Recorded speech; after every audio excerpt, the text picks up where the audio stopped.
की आपण किती केलंय आणि दयानंद सोपटे फक्त 5 वर्षाची कोविडचा टाइम असताना विरोधान असताना जो टाइम मिळो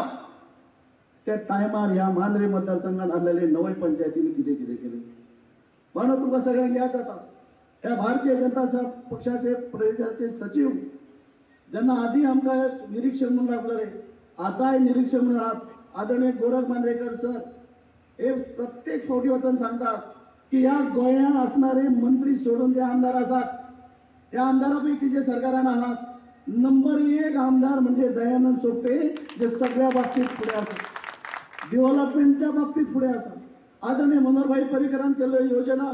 म्हणजे दयानंद सामाजिक सुरक्षा योजना असो माझ्या जाणत्या खातीर असो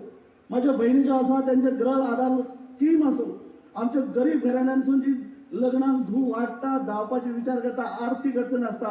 ह्याच्या खातीर असलेली लाडली लक्ष्मी असो भावना तुम्ही त्याला साक्षी आहात त्या मांद्रे मतदारसंघात सगळ्यां हायस ती दयानंद सामाजिक सुरक्षा योजना सगळ्यां हायस ती लाडली लक्ष्मी सगळ्यां हायस ती माझ्या भगिनी खातीर असलेली ग्रह आधार योजना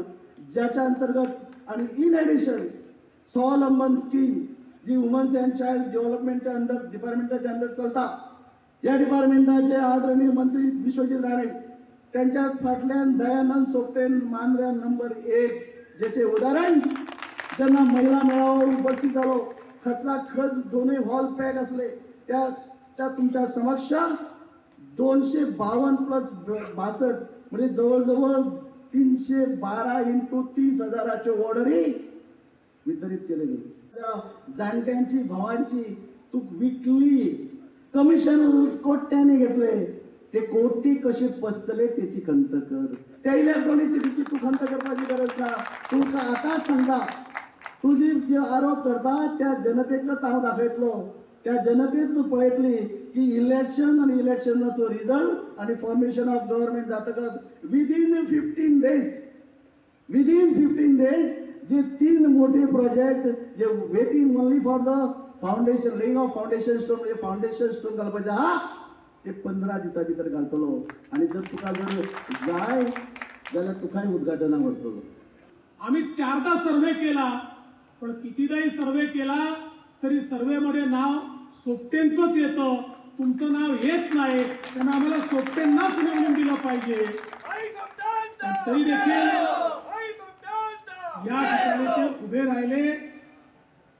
आणि आज वेगवेगळ्या प्रकारच्या गोष्टी ते सांगतायत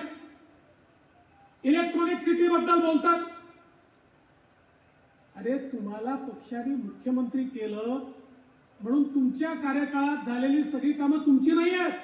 एअरपोर्टचं उद्घाटन झाल्यानंतर इतक्या मोठ्या प्रमाणात इलेक्ट्रॉनिक सिटीमध्ये उद्योग येतील की या ठिकाणी गोव्यामध्ये एक उद्योगाची नवी इकोसिस्टीम तयार होईल आणि याचं श्रेय जर कोणाचं असेल तर ते भारतीय जनता पक्षाचं आहे माननीय मोदीजींचं श्रेय आणि म्हणून खरं म्हणजे या ठिकाणी जर तुम्ही केलेलं काम इतकं चांगलं असतं आणि इतक्या लोक उपयोगी गोष्टी पारसेकर सर तुम्ही केल्या असत्या तर जनतेनं तुम्ही मुख्यमंत्री असताना रेकॉर्ड मतानं सोपटेंना का निवडून दिलं असतं हा सवाल कधीतरी त्यांनी स्वतःला